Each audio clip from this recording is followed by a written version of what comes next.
اللہ وحدہ والصلاة والسلام علی من لا نبی بعدہ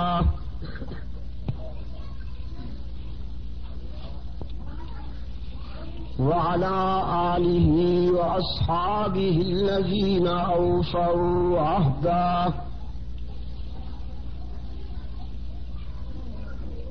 الذين هم مفاتيح الرحمة ومصابيح الغرر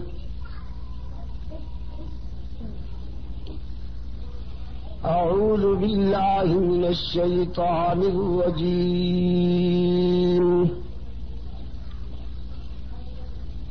بسم الله الرحمن الرحيم اهدنا الصراط المستقيم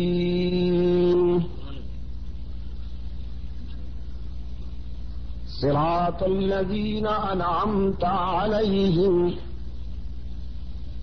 غير المغضوب عليهم ولا الضالين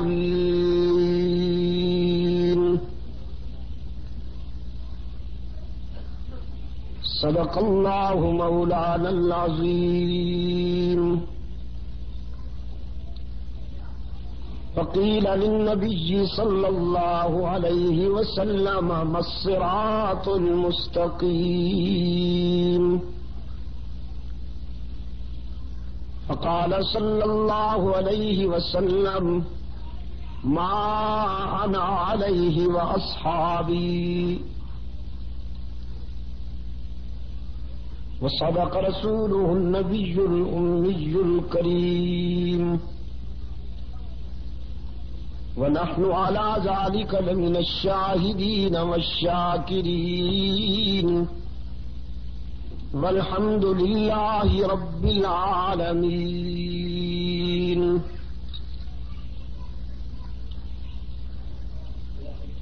محترم بزرگوں اور عزیز دوستو،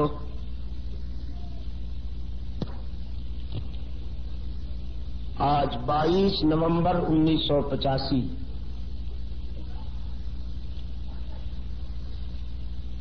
ہم یہاں پشاور میں دعوت و تبلیغ کی نسبت سے جمع ہیں.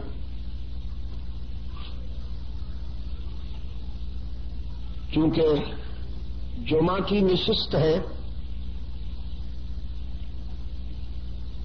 اس میں وقت اتنا مختصر اور محدود ہوتا ہے کہ کوئی طویل بات تو اس میں کہی نہیں جا سکتی. جو چند گوشے میں آپ کی خدمت میں قرآن و سنت سے عرض کرنا چاہتا ہوں، اس کے لیے میں نے آپ کے سامنے سورہ فاتحہ کا آخری حصہ تلاوت کیا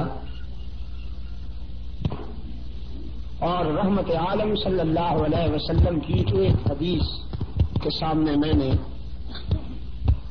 پیش کرنے کی سعادت حاصل کی.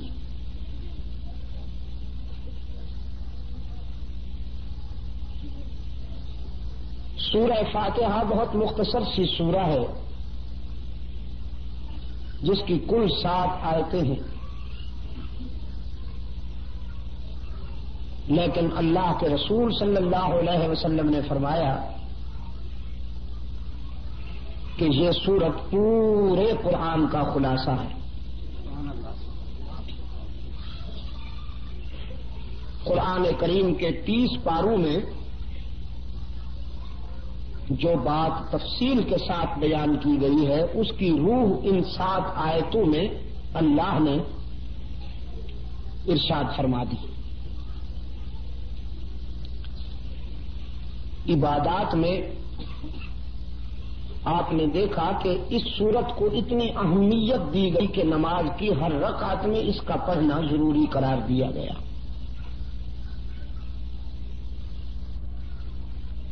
اس سے اللہ کی مشیت یہ ہے کہ آپ نماز کی ہر رکعت میں جب سورہ فاتحہ کی تلاوت کریں گے تو قرآن کا خلاصہ آپ کے ذہن میں ہر وقت تر و تازہ رہے گا. اہدنا الصراط المستقیم، یہ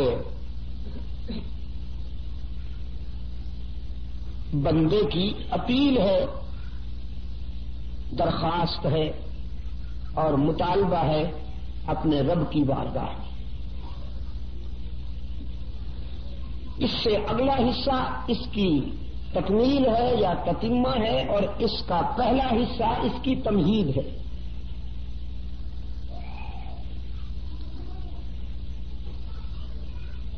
گویا انسان نے اپنے رب سے جب کچھ مانگنا چاہا تو پہلے اس کی تعریف کی۔ ہر اچھا سوالی اپنے داتا کی تعریف کرتا ہے، اور یہ تو اتنا مہربان داتا ہے کہ اس نے اپنے در پر سوالی بن کر آنے والے بندے کو مانگنے کا طریقہ اور سلیقہ خود سکھایا کہ حسن طلب سوال کی روح ہے۔ اہل نظر نے لکھا ہے اور کہا ہے، اگر مانگنے والے کو سلیقہ نہ ہو، ڈھنگ نہ آئے اور طریقہ نہ آئے، تو داتا کے فیاض ہونے کے باوجود ناکامی کا اندیشہ ہوتا۔ اللہ نے اپنے بندے کو سوالی بن کر جب اپنے در پہ آتا ہوا دیکھا تو مانگنے کا ڈھنگ خود سکھا دیا کہ اس انداز میں لب کھولو کہ محرومی کا امکان ہی باقی نہ رہے۔ چنانچہ اللہ کے ودیت کردہ سلیقہ کے جب انسان سوالی کی حیثیت سے، عابد کی حیثیت سے اللہ کی بارگاہ میں کھڑا ہوتا ہے تو سب سے پہلے اس کی زبان پر یہی جملہ آتا ہے۔ فرمایا الحمدللہ رب العالمین،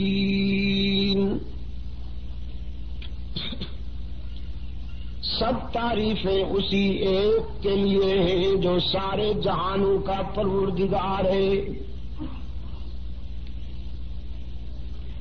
الحمدللہ رب المسلمین، رب المؤمنین، رب الانبیاء والمرسلین، یا رب الاولیاء والمتقین نہیں فرمایا، رب العالمین، سارے جہانوں کا پیدا کرنے والا اور پالنے والا ہے، سب کو نوازتا ہے، اپنوں کو بھی پرایوں کو بھی، وفاداروں کو بھی غداروں کو بھی، نمک حلالوں کو بھی رزق دیتا ہے، رزق نمک حراموں پہ بھی بند نہیں کرتا، عبادت گزاروں کو بھی رزق دیتا ہے۔ جاؤ پاکستان میں آ بھی جائے تو جانے کا انتظار کرو، کیوں پتہ نہیں تم اتنے سادہ ہو، بجلی کے بغیر جی نہیں سکتے ہو؟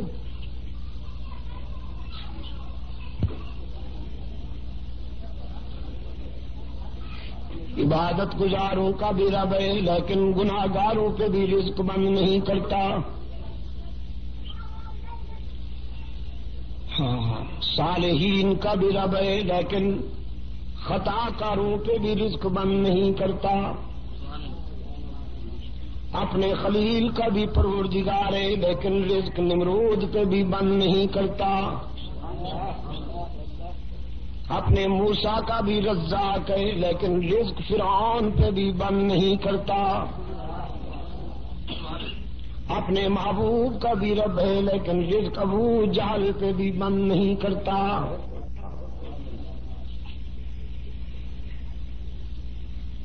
الحمدللہ رب العالمین۔ پشاور والوں، میں تو کہا کرتا ہوں اس کی ربوبیت کی یہ ادا کتنی عجیب ہے کہ اپنے دوستوں کو دال ساگ پہ خوش کر لیتا ہے، دشمنوں کو مرغے کھلاتا ہے، اپنے پیاروں کو، اپنے دوستوں کو خس و خاشاک کی جھونپڑیوں میں خوش کر لیتا ہے، دشمنوں کو محلات عطا کرتا ہے، اپنوں کو بھی دیتا ہے، دشمنوں کو بھی مایوس نہیں کرتا، سب کا رزاق ہے، سب کا الرحمن الرحیم،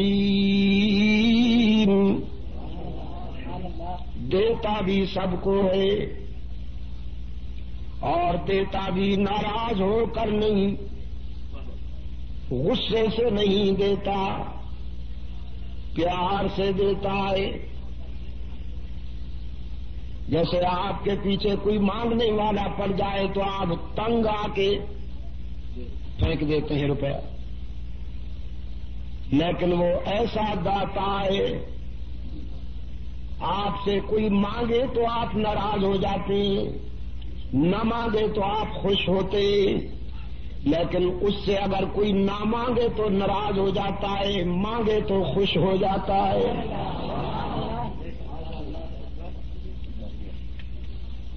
اس نے اپنے در رحمت پہ موٹے حروف کے ساتھ لکھ دیا ہے، ادعونی استجب لکم، مجھے پکارا کرو، مجھ سے مانگا کرو، میں تمہاری دعا و پکار کو سننے کے لیے ہر وقت انتظار کرتا ہوں۔ اگر تمہارے گناہ بہت ہیں تو میری رحمت کا بھی کوئی ٹھکانہ نہیں۔ کتنے پیار سے قرآن کریم نے اپنے پیغمبر سے فرمایا، نبئ عبادی انی انا الغفور الرحیم، میرے بندوں کو بتا دیجئے میرے محبوب، اگر تم بہت گناہگار ہو تو تمہاری خطائیں اور تمہارے گناہ میری رحمت کا تو مقابلہ نہیں کر سکتے۔ آؤ نہ کبھی میرے در پہ سر جھکاؤ، میرے حضور دامن پھیلاؤ، میں تو اپنے در پہ آنے والوں کو تانا بھی نہیں دیا کرتا۔ جب کوئی سوالی بن کر میرے در پہ آتا ہے تو میری رحمت گوارا نہیں کرتی کہ میں اسے مایوس کر دوں۔ لا تقنطوا من رحمت اللہ، قرآن کریم خطا کاروں کو، گناہگاروں کو تسلی دے رہا ہے، اگر تم نے بہت خطائیں کی ہیں تو پھر بھی اس کی رحمت سے مایوس نہیں ہونا چاہیے۔ اور پشاور کے دوستو، باقی جہاں جاؤ گے لوٹے جاؤ گے،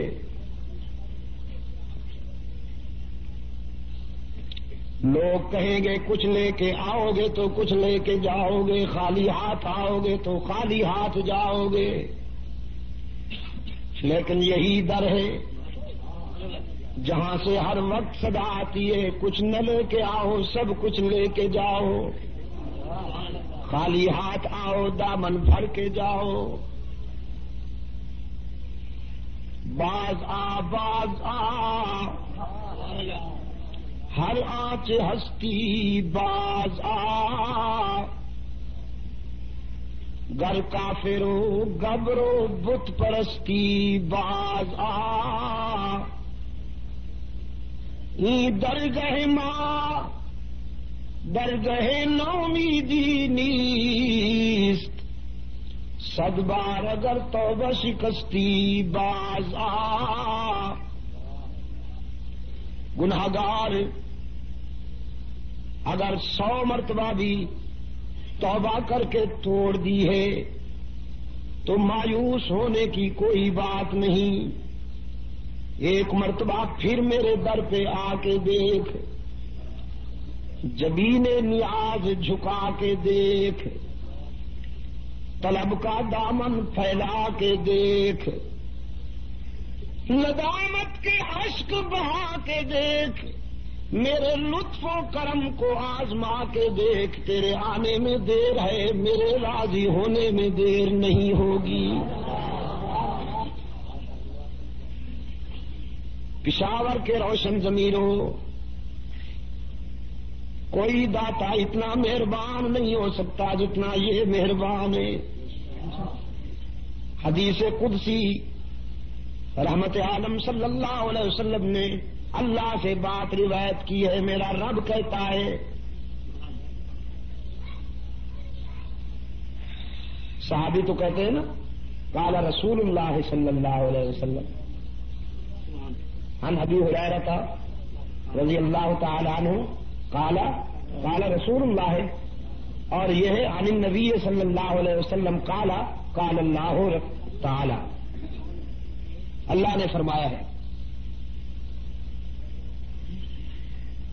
فرمایا جب کوئی بوڑھا گناہگار میرے در پہ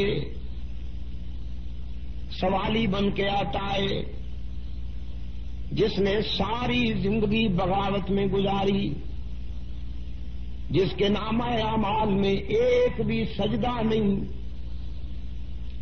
ساری زندگی تکبر میں گزار دی، جوانی کا نشہ تھا، شباب کی مستی تھی، دولت کی ترنگ تھی، برادری اور لیڈری کا غرور تھا، رگوں میں گرم گرم خون دوڑتا تھا، حالات موزوں تھے، اولاد جوان تھی، سوسائٹی اور معاشرے میں سٹیٹس تھا، ایک سٹینڈرڈ تھا، مقام تھا، کبھی بھی اللہ کے حضور سجدہ ریز نہیں ہوا، لیکن اب زندگی کی شام ہو گئی، آنکھوں سے بینائی چلی گئی، کانوں سے سنوائی چلی گئی، زبان سے گویائی چلی گئی، دماغ شل ہو گیا، کمر جھک گئی، ہاتھ لرزنے لگے، پاؤں کانپنے لگے، لوگوں نے بھی نظریں پھیر لیں، اولاد بھی پرواز کر گئی، جیب بھی خالی ہو گئی، اب رات کی تنہائی میں مایوسی کے عالم میں ساری دنیا سے کٹ کر یہ بوڑھا گناہگار رب العالمین کی بارگاہ میں آیا ہے۔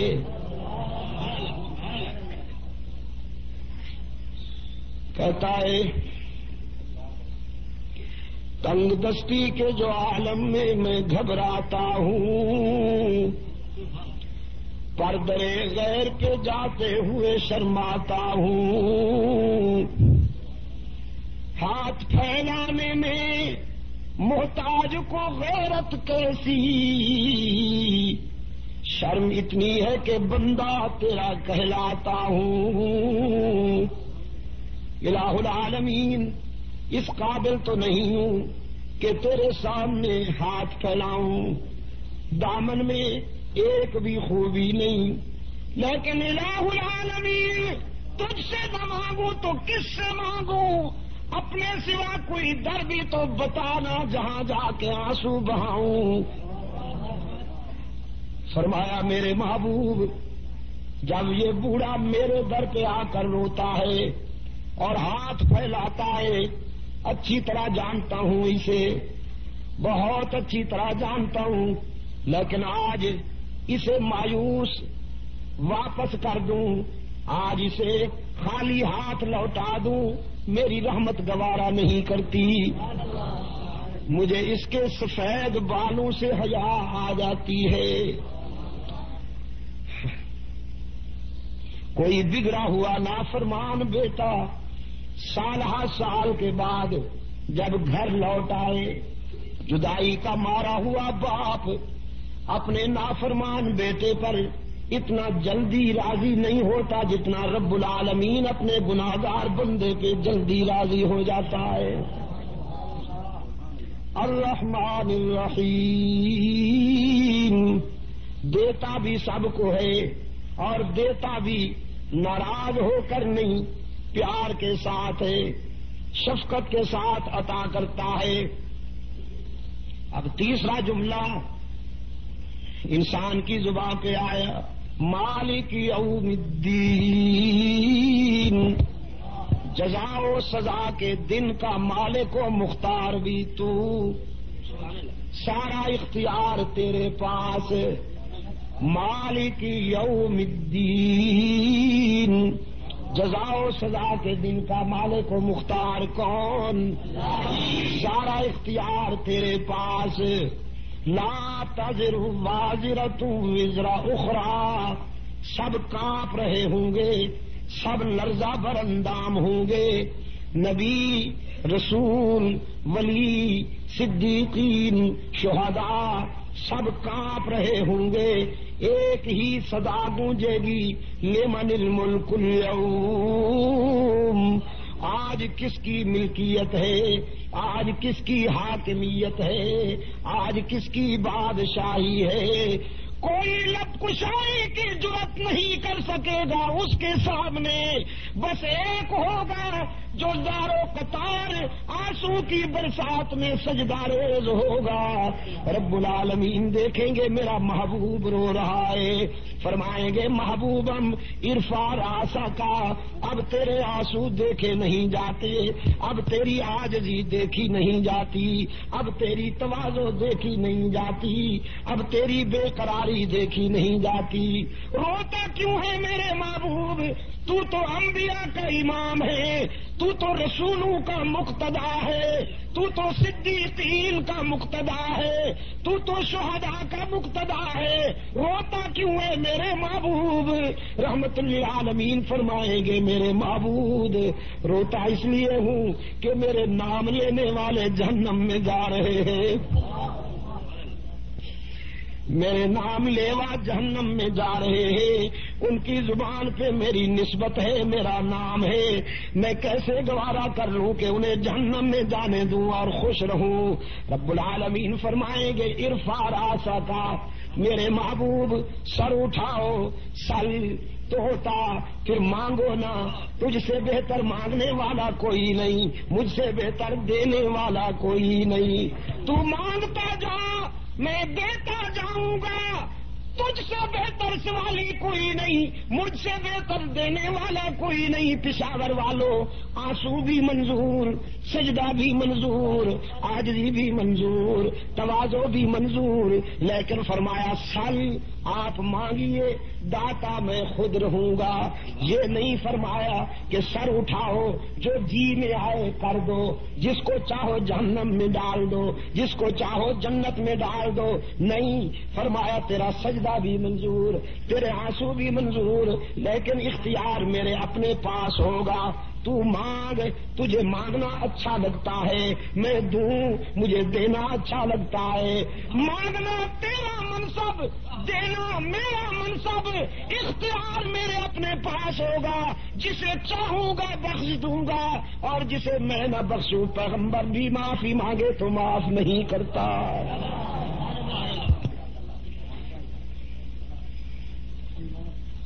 مالک یوم الدین، جزا و سزا کے دن کا مالک و مختار بھی کون؟ جزا و سزا کے دن کا مالک و مختار بھی کون؟ مالک یوم الدین۔ یہ تمہید تھی، اب انسان اور قریب ہو گیا اپنے مالک کے، ایک نازک وعدہ کیا کچھ مانگنے سے پہلے، ایاک نعبد و ایاک نستعین،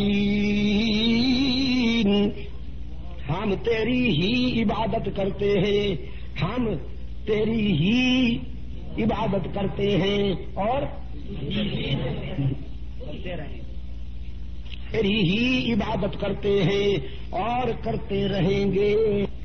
یہ نہیں کہ مسجد میں تو تیری عبادت کرتے ہیں اور مسجد سے باہر کوئی قبر بڑی نظر آ گئی تو وہاں جھک جائیں، کوئی شخصیت بڑی نظر آ گئی تو وہاں جھک جائیں، کوئی درخت گھنا اور بڑا نظر آ گیا تو وہاں جھک جائیں، کوئی جھنڈی رنگین نظر آ گئی تو وہاں جھک جائیں، نہ، ایاک نعبد، ہم تیری ہی عبادت کرتے ہیں اور کرتے رہیں گے۔ مسجد کے اندر بھی تو معبود، مسجد کے باہر بھی تو معبود، گھر میں بھی تو معبود، شہروں میں بھی تو معبود، جنگلوں میں بھی تو معبود، زندگی کے سفر میں ہر لمحے پر تو مسجود، تو معبود۔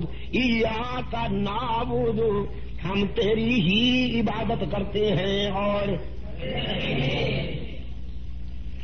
چاور کے دوستوں، میں اعتماد کے ساتھ، وثوق کے ساتھ آپ کو یقین دلاتا ہوں، سورہ فاتحہ کو سمجھ لو، بہت ساری بیماریوں کا علاج ہو جائے گا،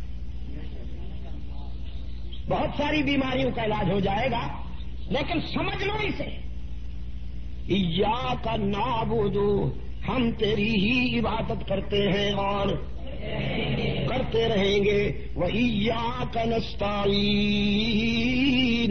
اور تجھ سے ہی مدد مانگتے ہیں اور مانگتے رہیں گے۔ کیا مطلب؟ تیرے سوا کوئی مسجود نہیں، تیرے سوا کوئی معبود نہیں، تیرے سوا کوئی دستگیر نہیں، تیرے سوا کوئی ہر جگہ موجود نہیں، تیرے سوا کوئی کارساز نہیں، تیرے سوا کوئی حاجت روا نہیں، تیرے سوا کوئی مشکل کشا نہیں۔ وعدہ کیا بندے نے اپنے رب سے، ایاک نعبد و ایاک نستعین، کہ ہمارا معبود تو ہی، ہمارا معبود تو بھی نہ، ہمارا معبود تو ہی، ہماری جبین کی عاجزیوں کے لیے سچا مسجود تو ہی۔ بزرگوں سے محبت ہوگی لیکن سجدہ تیرے سوا کسی کا نہیں کریں گے، والدین سے محبت ہوگی لیکن سجدہ تیرے سوا کسی کا نہیں کریں گے، استاد سے محبت ہوگی لیکن سجدہ تیرے سوا کسی سے۔ اور پشاور کے دوستوں، اگر اللہ کے بعد کوئی ہستی اس قابل ہوتی کہ اس کے آگے سر جھکانے کی گنجائش ہوتی تو پھر ایسا آسمان کے نیچے اور زمین کے اوپر رحمت للعالمین صلی اللہ علیہ وسلم اس کے حقدار تھے کہ صحابہ حضور کے آگے تعظیماً سر جھکاتے۔ اور صحابہ نے پوچھا ایک مرتبہ، اللہ کے رسول، ہم دیکھتے ہیں کہ عرب کے وڈیروں کے سامنے رعایا تعظیماً جھکتی ہے، وَأَنْتَ حَقُّ أَن يُسْجَدَ لَكَ، تو پھر آپ اس سے زیادہ حقدار ہیں کہ ہم آپ کے سامنے سر جھکایا کریں۔ رحمت عالم صلی اللہ علیہ وسلم نے فرمایا، لو كنت آمر احدا ان يسجد لاحد لامرت النساء ان يسجدن لازواجهن۔ کی شریعت میں گنجائش ہوتی اللہ کے بغیر، اللہ کے سوا کسی اور کے سجدے کی گنجائش ہوتی تو میں عورتوں کو حکم دیتا کہ وہ تعظیماً اپنے خاوند کا سجدہ کیا کریں، لیکن میری شریعت میں اس کی کوئی گنجائش نہیں۔ کوئی بیوی خاوند کا سجدہ نہیں کر سکتی، کوئی شاگرد استاد کا سجدہ نہیں کر سکتا، رعایا حاکم کا سجدہ نہیں کر سکتی، اولاد والدین کا سجدہ نہیں کر سکتی، امتی نبی کا سجدہ نہیں کر سکتا، ابو بکر صدیق جیسا سچا عاشق، رحمت للعالمین جیسے محبوب قائد کا سجدہ نہیں کر سکتا، اس لیے کہ ہو جس میں عبادت کا دھوکہ، مخلوق کی وہ تعظیم نہ کر، ہو جس میں عبادت کا دھوکہ، مخلوق کی وہ تعظیم نہ کر، جو خاص خدا کا حصہ ہے بندوں میں اسے تقسیم نہ کر۔ ہماری جبین کی عاجزیوں کے لیے سچا مسجود، ایاک نعبد، ہماری جبین کی عاجزیوں کے لیے مسجود تو ہی۔ کتاب میں بات ہو رہی ہے نا، ایاک، ہماری جبین کی عاجزیوں کے لیے سچا مشہود، تو ہی ہر جگہ موجود، تو ہی علام الغیوب، تو ہی کارساز و دستگیر، تو ہی مانگ تو صحیح، مانگنا کیا چاہتا ہے؟ تو نے تو مجھے خوش کر دیا، اب میں چاہتا ہوں کہ تجھے بھی خوش کروں۔ مانگنا کیا مانگتا ہے؟ تو نے مجھے خوش کر دیا، اب چاہتا ہوں کہ میں تجھے راضی کر دوں۔ وعدہ بھی نازک کر لیا، میری حمد و تعریف بھی اس انداز میں کی کہ میری رحمت خوش ہو گئی۔ اب دینا چاہتا ہوں، مانگنا دامن پھیلا بھروں۔ مانگنا کیا مانگتا ہے؟ تو نے مجھے خوش کر دیا، اب چاہتا ہوں کہ میں تجھے راضی کر دوں۔ وعدہ بھی نازک کر لیا، میری حمد و تعریف بھی اس انداز میں کی کہ میری رحمت خوش ہو گئی۔ اب دینا چاہتا ہوں، مانگنا دامن پھیلا بھر دوں گا، مراد ظاہر کر پوری کر دوں گا۔ انسان نے دامن پھیلا لیا، کہا اہدنا الصراط المستقیم۔ الہ العالمین، بس صراط مستقیم مانگتا ہوں۔ بنگلے نہیں چاہیے، محل نہیں چاہیے، کوٹھیاں نہیں چاہیے، بینک بیلنس نہیں چاہیے، لمبی لمبی کاریں نہیں چاہیے، وزارتیں نہیں چاہیے۔ اہدنا الصراط المستقیم، صراط مستقیم عطا کر دے، کیونکہ بنگلے، کوٹھیاں، محل، بینک بیلنس، وزارتیں، کاریں، یہ تو تیرے دشمنوں کو بھی مل جاتی ہیں، یہ تو تیرے دشمنوں کو بھی مل جاتی ہے۔ یورپ کے کتے بھی کاروں میں سفر کرتے ہیں۔ ربا میں وہ نہیں چاہتا جو تیرے دشمنوں کے پاس ہے، میں وہ نہیں چاہتا جو تیرے دشمنوں کے پاس ہے۔ مجھے وہ جوہر دے جو تیرے دوستوں کے پاس ہوا کرتا ہے۔ یاسین والقرآن الحکیم انک لمن المرسلین علی صراط مستقیم۔ میرے محبوب، او میرے یاسین صلی اللہ علیہ وسلم، مجھے قرآن کی عظمتوں کی قسم ہے میرے محبوب، میں نے تمام مرسلین کا تجھے سردار بنا دیا، منتخب کر لیا تجھے مرسلین میں سے، اور تجھے صراط مستقیم بھی عطا کر دیا۔ انک لمن المرسلین علی صراط مستقیم۔ ان ابراہیم کان امۃ قانتا للہ حنیفا ولم یک من المشرکین شاکرا لانعمہ اجتباہ وہداہ الی صراط مستقیم۔ فرمایا میرا خلیل بڑا سچا دوست تھا، میرا خلیل کی دوستی پر میں فخر کرتا ہوں۔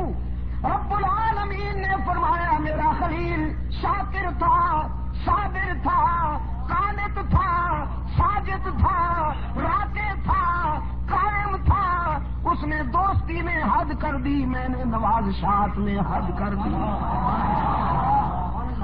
اس نے وفا میں حد کر دی، میں نے جزا میں حد کر دی۔ اس نے وفائیں کی، میں نے جزا دی، صراط مستقیم عطا کر دیا۔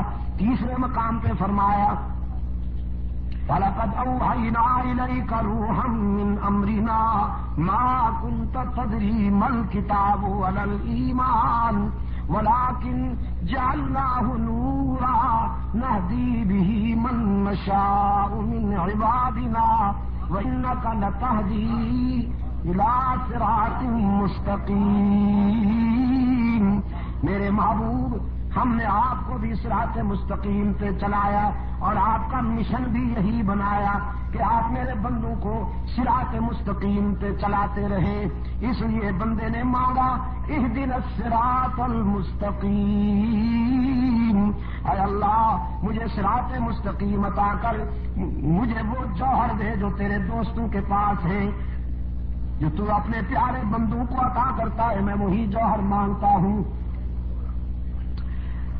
ہاں پشاور کے دوستوں، قرآن کریم سے ذرا یہ بھی پوچھ لوں، اگرچہ وقت اجازت نہیں دیتا۔ کہ صراط مستقیم کے معنی کیا ہے۔ حضرت عیسیٰ علیہ السلام کی ایک تقریر ملی، ابھی مفتی صاحب بتا رہے تھے نا کہ فرانس میں ہونے والی تقریر آپ کو میں دوں، افریقہ میں ہونے والی، تو ان کے پاس تو پتہ نہیں کس صورت میں ہوگی۔ مجھے حضرت عیسیٰ علیہ السلام کی ایک تقریر ملی ہے قرآن میں، قرآن کریم میں حضرت عیسیٰ علیہ السلام کی تقریر کا ٹکڑا قوم کے سامنے کھڑے ہیں، فرماتے ہیں ان اللہ ربی و ربکم، ان اللہ ربی و ربکم فاعبدوہ ھذا صراط مستقیم۔ میرا اور تمہارا رب، میرا اور تمہارا رب کون ہے؟ اللہ ہی۔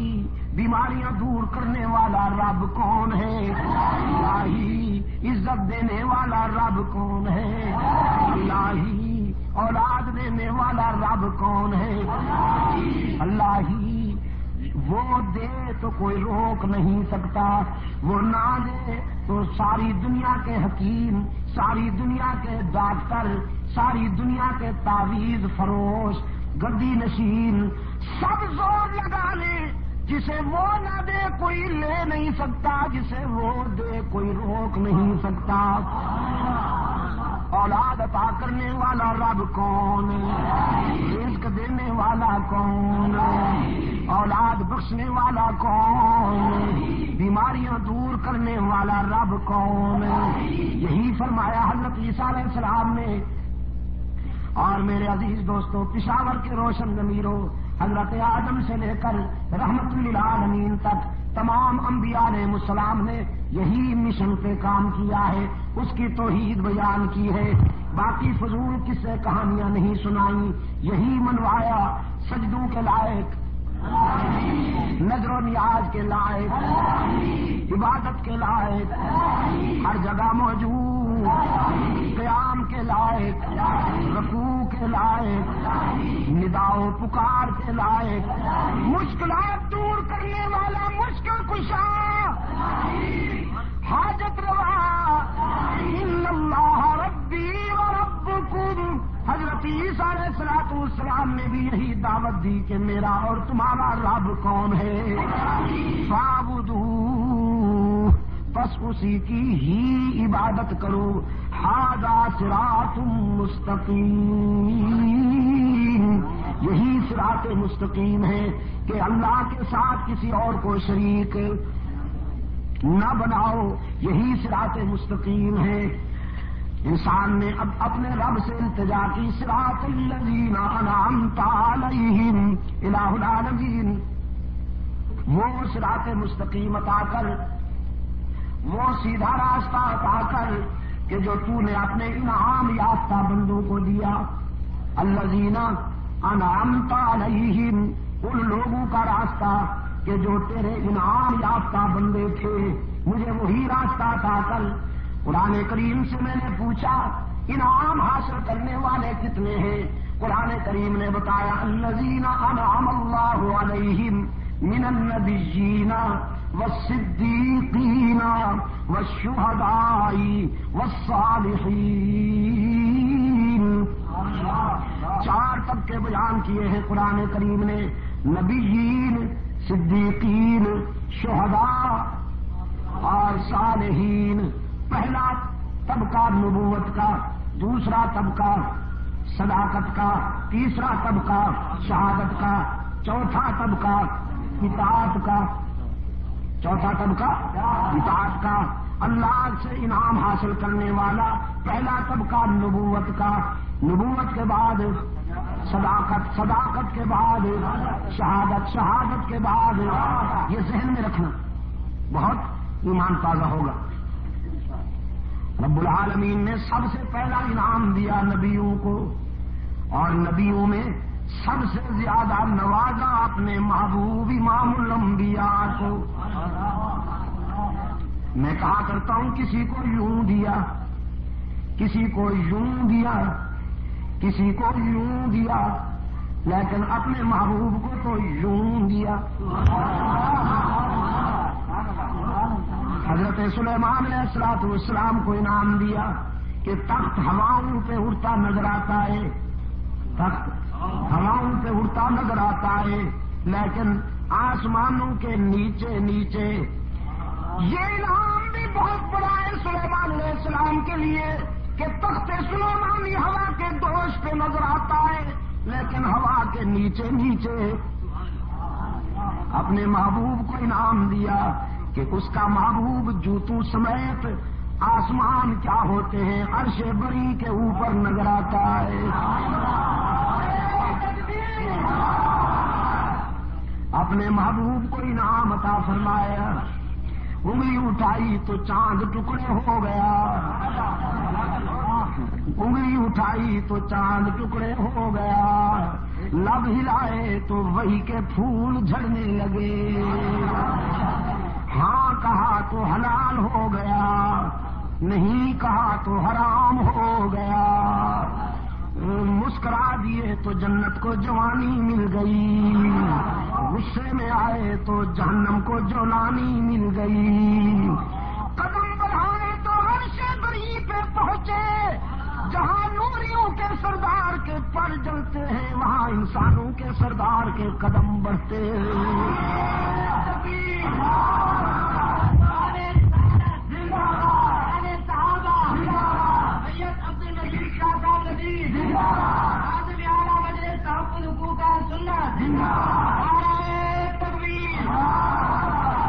سب سے بڑے نوری کے پر جلتے ہیں، سب سے بڑے نوری کے پر جلتے ہیں، وہاں سب سے بڑے انسان کامل کے قدم بڑھتے ہیں. حضرت یوسف علیہ السلام کو اللہ نے یہ انعام عطا کیا کہ انہیں حسن و جمال ایسا بخشا کہ مصر کی نسوالیت حسن یوسفی کو دیکھتی ہے تو حواس کھو بیٹھتی ہے. کچھ کہنا چاہتا ہوں، میرے الفاظ سمجھیں گے آپ تو پھر بات بنے گی. حضرت یوسف کو وہ حسن عطا کیا کہ مصر کی نسوانیت، مصر کی دوشیزگی جب یوسف کو دیکھتی ہے تو حواس کھو بیٹھتی ہے. یوسف کو دیکھنے والیوں نے حواس کھو دیے، لیکن محبوب کو وہ جمال عطا کیا کہ محمد کو دیکھنے والوں نے حواس پا لیے. یوسف کو دیکھنے والیوں نے انگلیاں کٹوا دی، ایمان نہیں لائی، قطعنا ایدیہن.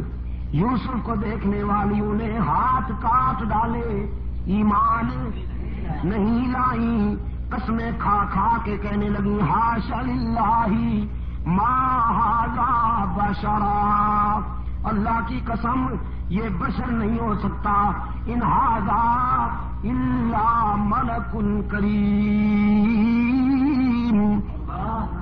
یہ تو کوئی بہت بڑا نوری معلوم ہوتا ہے. نوری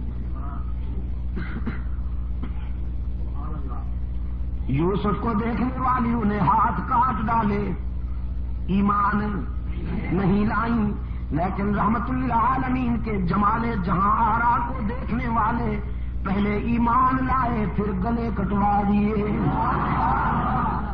ہاتھ کیا ہوتے ہیں؟ پہلے ایمان لائے پھر گلے کٹوا دیے. حضور کے حسن کی مستی جس پر چھا گئی، حضور کے حسن کی مستی جس پہ چھا گئی، بھول بیٹھا سارے جہان کو، بھول بیٹھا سارے جہان کو. حضرت ابو ہریرہ والدہ کی مار کھا کے آتے ہیں، روتے ہوئے رحمت للعالمین کی بارگاہ میں حاضر ہوتے ہیں، عرض کرتے ہیں حضور ماں نے مارا ہے. رحمت عالم صلی اللہ علیہ وسلم نے فرمایا کوئی گستاخی تو نہیں کی؟ کہنے لگا نہیں حضور گستاخی تو میں نے نہیں کی، اصل میں بات یہ ہے کہ میری والدہ ابھی تک مشرکہ ہے، وہ آپ کی سچائی پر، آپ کی صداقت پر ایمان لانے والوں میں شامل نہیں ہوئی، اور اپنے عقیدہ میں بڑی پختہ ہے، متعصب ہے، میں جب آپ کے قدموں سے اٹھ کر گھر پہنچا، میری ماں نے پوچھا کہاں سے آئے ہو؟ میں نے عرض کیا میں وہاں سے آیا ہوں جہاں جبرائیل بھی عاجزی سے حاضر ہوتے ہیں، رحمت للعالمین کے قدموں سے آیا ہوں۔ میری والدہ جوش میں آ گئی، غصے نے فرمایا پھر تو نے کیا جواب دیا؟ ابو ہریرہ کہتے ہیں عقل و خرد کو چھو نہ سکا وہ تمام عمر، عقل و خرد کو چھو نہ سکا وہ تمام عمر، جادو تیری نگاہ کا جس پر بھی چل گیا۔ میں نے ماں سے کہہ دیا صرف تیرا گھر نہیں ساری دنیا کو چھوڑ دوں گا لیکن آمنہ کے لال کا دامن نہیں چھوڑوں گا، ساری دنیا کو چھوڑ دوں گا لیکن رحمت للعالمین کے قدموں سے جدا نہیں ہو سکوں گا۔ پھر میری ماں غصے میں آ گئی، اس نے مجھے مارا، گھر سے نکال دیا اور کہنے لگی میرے گھر اس دن آئیے گا جس دن حضور کا در چھوڑنے کا فیصلہ ہو جائے۔ رحمت عالم صلی اللہ علیہ وسلم نے فرمایا پھر یہاں کیوں آیا ہے روتا ہوا؟ یہ تو بیٹے اور ماں کی بات ہے، اس میں ہم کیوں انوالو ہوں، ہم کیوں انٹرفیئر ہوں؟ یہ تو ماں بیٹے کا مسئلہ ہے۔ ابو ہریرہ نے عرض کیا آقا اس لیے حاضر ہوا ہوں کہ دینے والے سے مانگ لیجیے، دینے والے سے مانگ لیجیے، جس نے مجھے ایمان کی روشنی عطا کی وہ میری بوڑھی ماں پہ بھی رحم کر دے۔ والدہ کا ایمان مانگنے کے لیے آیا ہوں اللہ سے۔ رحمت عالم صلی اللہ علیہ وسلم نے ہاتھ اٹھا دیے، اللہم اہدی ام ابی ہریرہ، اللہم اہدی ام ابی ہریرہ۔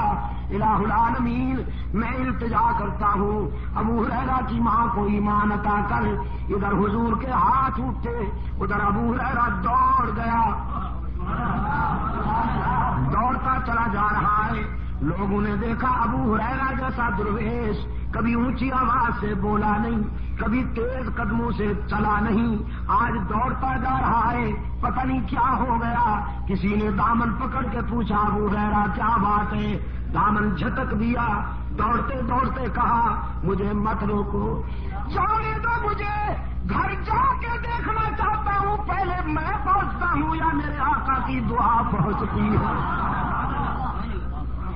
گھر پہنچا، دروازے پہ دستک دی، اندر بولی والدہ من بالباب، کون ہے میرے دروازے پر؟ ابو ہریرہ نے عرض کیا ماں جی اگر تیرے بوڑھے ہاتھوں میں قوت ہے مارنے کی تو بیٹا پھر حاضر ہو گیا ہے مار کھانے کے لیے، دروازہ کھولو۔ والدہ نے کہا بیٹے کچھ دیر انتظار کرنی ہوگی، انتظار کے بعد دروازہ کھلے گا۔ ابو ہریرہ کہتے ہیں میری والدہ کی آواز کانوں میں پڑی، میرے ضمیر نے فیصلہ دیا کہ رحمت للعالمین کا تیر نشانے پہ لگ چکا ہے۔ آواز میں کفر کی تلخی رخصت تھی، ایمان کی لذت کار فرما تھی۔ تھوڑی دیر کے بعد دروازہ کھلا، فرماتے میں نے غور سے دیکھا والدہ کے چہرے پر ایمان کا سورج طلوع ہو چکا تھا، سفید بالوں سے پانی ٹپک رہا تھا۔ میں نے پوچھا دیر سے دروازہ کھولا؟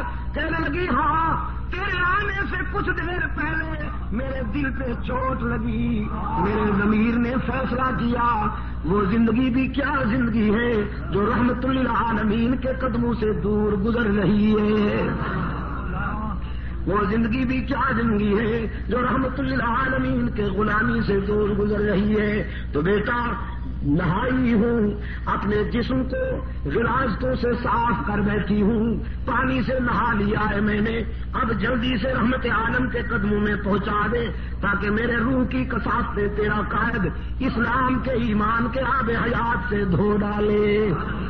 عقل و خرد کو چھو نہ سکا وہ تمام عمر، جادو تیری نگاہ کا جس پر بھی چل گیا۔ حسن یوسف کو دیکھنے والیاں تو انگلیاں کٹوا دیتی ہے، ایمان نہیں لاتی، لیکن اللہ نے اپنے محبوب کو وہ حسن عطا کیا کہ دیکھنے والے پہلے ایمان لاتے ہیں پھر گلے کٹوا دیتے۔ سب سے پہلا انعام ملا محمد عربی صلی اللہ علیہ وسلم کو، اور نبوت کے بعد قرآن نے نمبر دیا ہے صداقت کو، اور نبی کے بعد صداقت کا تاجدار ابو بکر صدیق، انبیاء کے بعد صداقت کا تاجدار کون بھائی؟ صدیق اکبر، جس کو خود حضور نے اس امت کا امام بنایا، جس کو خود حضور نے اپنی حیات طیبہ میں مصلی پر کھڑا کیا، جس نے اپنے قائد کی حیات طیبہ میں اس امت کو 17 نمازیں پڑھائیں، اور جس کی قیادت میں اس امت نے جھوٹے نبیوں کو پیوند ضمی کیا۔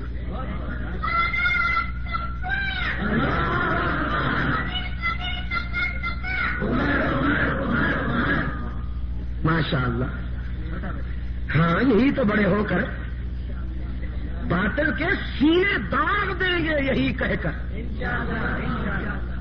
یہ میرا سرمایہ ہے، یہی تو میرا اسلحہ ہے۔ میں ایک سوال کرتا ہوں، آپ جواب دیجیے گا، صدیق کہہ کر فتنہ انسیوں کا لاب مٹایا کس نے؟ صدیق ایسی ضرب لگائی ہے کہ یہ آواز ابھی ابھی مدینہ جا گونجے۔ فتنہ انسیوں کا لاب مٹایا کس نے؟ زور ردت کا زمانے سے ہٹایا کس نے؟ فارس و روم کو مٹی میں ملایا کس نے؟ اور کفر کو موت کا پیغام سنایا کس نے؟ ثانی اثنین ہے، اللہ کا شہدائی ہے، جا کے بھی پہلو محمد میں جگہ پائی ہے۔ یا تو صدیق کے اوصاف کا اقرار کرو، ورنہ لازم ہے کہ قرآن سے انکار کرو۔ جو صدیق کا نہیں بنے گا پشاور والوں، قرآن اس کا نہیں بنے گا۔ جو صدیق سے دور ہو جائے گا قرآن اس سے دور، پھر کسے کہانیوں پہ گزارا کرے، پھر نوحے مرثیوں پہ گزارا کرے، پھر قصیدوں پہ گزارا کرے، پھر من گھڑت روایتوں پہ گزارا کرے۔ قرآن اس کے قریب نہیں آئے گا جو صدیق سے دور ہوگا۔ جس کے سینے میں ابو بکر کی محبت کے چراغ روشن ہوں گے، قرآن وہیں ڈیرے لگا لے گا۔ نبی کے بعد صداقت کا تاجدار کون؟ صدیق۔ صداقت کے بعد نمبر دیا قرآن کریم نے شہادت کو، اور فاروق اعظم شہید، عثمان ذوالنورین شہید، علی المرتضی شہید۔ فاروق اعظم حضرت عثمان کی شہادت کس تاریخ کو ہوئی؟ مولوی مت بولے نا، یہ میرے پڑھے لکھے دوست بولے نا ذرا، کس تاریخ کو حضرت عثمان کی شہادت ہوئی؟ 18 سن۔ پکڑے گئے کہ نہیں پکڑے گئے؟ یہ اس لیے ہم نے بنائے ہیں، یہ اس لیے ہم نے محنت کی ہے کہ یہ خوبصورت بھی لگے، آپ کو خوبصورت نہ لگے تو آپ لگاتے نہیں۔ اس کے پیچھے جب آپ یہ اتار دیں گے تو یہ چپک جائیں گے۔ اس میں یہی لکھا ہے ہم نے 18 ذوالحجہ سن 35 ہجری۔ جب آپ کو پتہ نہیں تو آپ کے بچوں کو کیسے پتہ ہوگا؟ بچوں کو یاد کرائیے، ان کو پھر انعام دیجیے۔ جو بچے یاد کر لیں ان کو انعام دیجیے۔ آپ کا یہ بیٹا اگر یہ یاد کر کے سنا دو تو تجھے 10 روپے انعام دوں گا۔ اس کو بچپن میں یہ باتیں یاد کرا دو تاکہ زندگی کے اگلے سفر میں وہ منافقین کے مکر اور دجل کا شکار نہ ہونے پائے۔ اپنے بچوں کو یاد کرواؤ، بیٹا حضور کی کتنی بیٹیاں تھیں، ان کے نام بتاؤ۔ ہاں، آپ نے تو فرض کفایہ ادا کر دیا سب کا، لیکن یہ سب کو آنا چاہیے اور بچوں کو بھی آنا چاہیے۔ نبوت کے بعد صداقت کا تاجدار صدیق اکبر، شہادت کا تاجدار فاروق اعظم، شہادت کا تاجدار عثمان ذوالنورین، شہادت کا تاجدار علی المرتضی۔ یہ 4 طبقے۔ اس کے بعد ہے اطاعت۔ ان کے نقش قدم پر چلنے والے خوش نصیب، ان کے نقش قدم پر چلنے والے خوش نصیب، وہ حسن ابن علی ہوں یا معاویہ بن ابی سفیان ہوں یا عمر بن عبد العزیز ہوں یہ وہ خوش نصیب طبقے ہیں جن پہ اللہ کے انعامات کی بارش ہوئی. ہم نے اللہ سے یہی مانگا ہے کہ الہ العالمین ہمیں وہ راستہ عطا کر کہ جس پر تیرے انعام یافتہ بندے چلتے رہے. اہدنا الصراط المستقیم.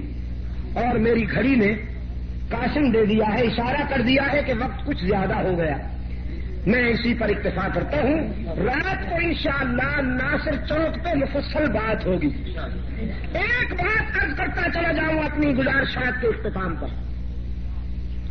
آج وطن عزیز میں جو فتنے سر اٹھا رہے ہیں، پاکستان میں جو فتنے سر اٹھا رہے ہیں، ان سے کون ناواقف ہے؟ میں آپ سے پوچھتا ہوں، اس ملک میں قرآن اور سنت کے خلاف سازشیں ہو رہی ہیں کہ نہیں ہو رہی؟ سنتوں کے خلاف بدعتوں کو لایا جا رہا ہے، توحید کے مقابلے میں شرک کو لایا جا رہا ہے، صحابہ کرام کی کردار کشی کی جا رہی ہے، اہل بیت عظام کی کردار کشی کی جا رہی ہے.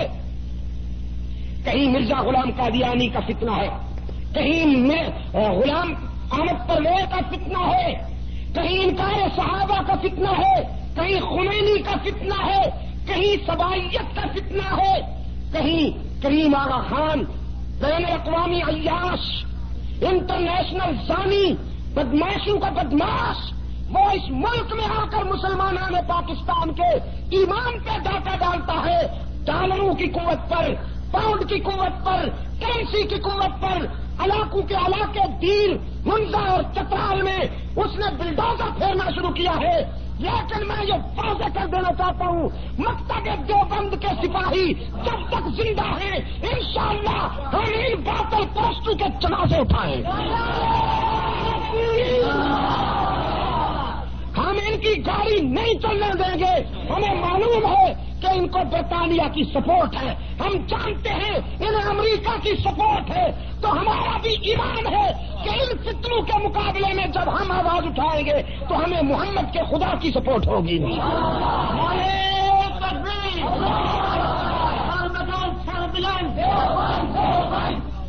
اس مشن میں آپ ہمارے ساتھ ہیں، اس مشن میں آپ ہمارے ساتھ ہیں.